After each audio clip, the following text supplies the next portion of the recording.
ونسلم على رسوله الكريم اما بعد فاعوذ باللہ من الشیطان الرجیم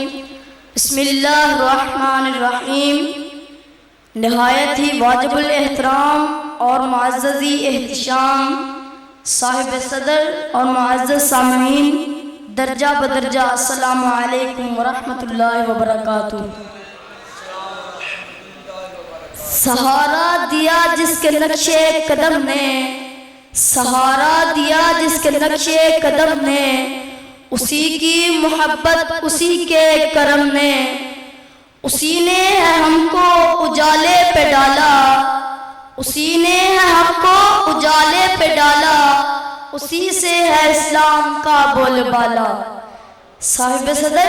آج سے 1400 سال پہلے خطہ عرب کے طول و عرض میں جب برائی نے اپنے پنجے گاڑ رکھے تھے، ظلم کرتے وقت عمر کا لحاظ نہیں کیا جاتا تھا، بچیوں کو پیدا ہوتے ہی زندہ در گور یعنی دفن کر دیا جاتا تھا، شریف انسان کی تو کوئی عزت ہی نہ تھی، ہر ظالم اور بدمعاش اپنی مرضی کے فیصلے کرتا پھرتا تھا، جہالت اور گمراہی نے ہر طرف ہی ڈیرے ڈال رکھے تھے۔ تب رحمت خداوندی جوش میں آئی اور پھر جب آئے زمین پہ محمد ہمارے، جب آئے زمین پہ محمد ہمارے، فلک نے زمین پہ بچھائے ستارے،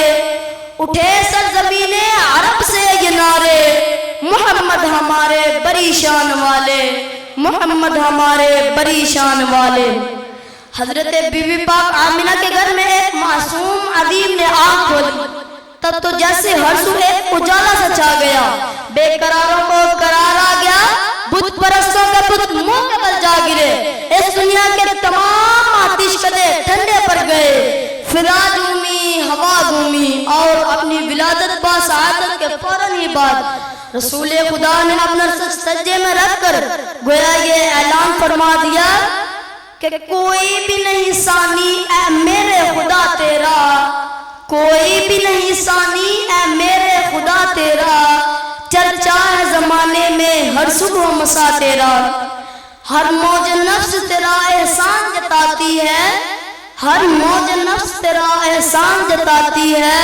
ہر صبح کو ہوتا ہے اعلان سخا تیرا، ہر صبح کو ہوتا ہے اعلان سخا تیرا۔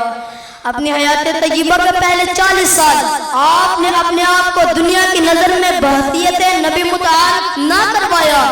اور تب جب کہ قریش مکہ آپ کو صادق اور امین کہہ کر پکارنے لگے، ایک دن جب آپ علیہ السلام غار حرا میں عبادت اور ریاضت خداوندی میں مشغول تھے،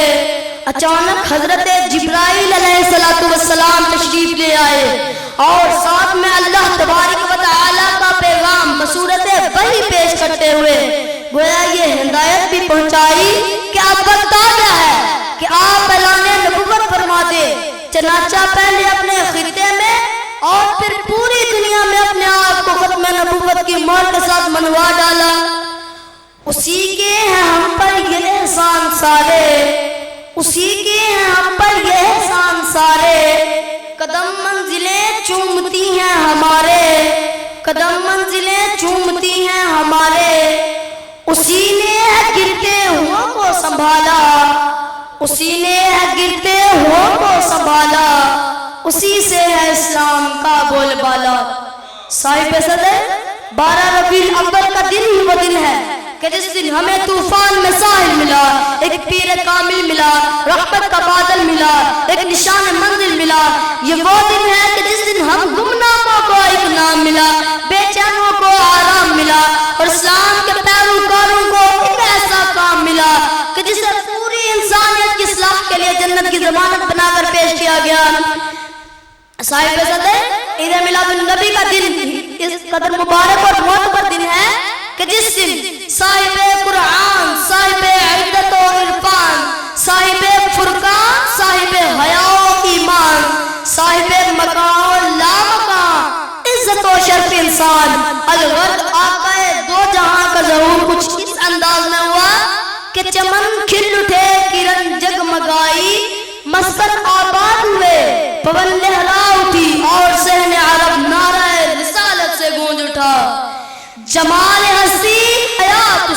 کمال خلاق ذات اس کی، جمال ہستی حیات اس کی، کمال خلاق ذات اس کی، بشر نہیں عظمت بشر ہے،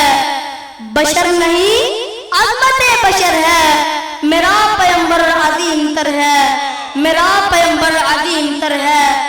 وہ شرح احکام حق تعالی، وہ خود ہی قانون خود حوالہ، وہ خود ہی قرآن خود ہی قاری، وہ آپ مہتاب آپ ہادہ، وہ عکس بھی اور آئینہ بھی، وہ خط و نقطہ بھی دائرہ بھی، وہ خود نظارہ ہے خود نظر ہے، میرا پیغمبر عظیم تر ہے، میرا پیغمبر عظیم تر ہے۔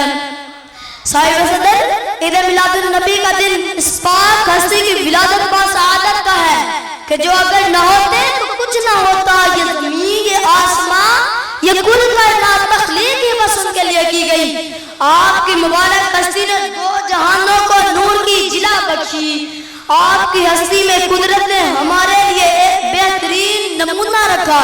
تبھی تو آپ کے عطاعت کو زندگی کا جز لازم بنا دیا گیا۔ بندگی خدا کی اطاعت مصطفیٰ کی، بندگی خدا کی اطاعت مصطفیٰ کی، ان دو کاموں کے سوا سب فضول ہے۔ جو چاہے جنت تو پھر یاد رکھنا یہ ہنر، جو چاہے جنت تو پھر یاد رکھنا یہ ہنر، مصطفیٰ کی غلامی ہی زندگی کا اصول ہے، مصطفیٰ کی غلامی ہی زندگی کا اصول ہے۔ آخر میں بس یہ کہنا چاہوں گا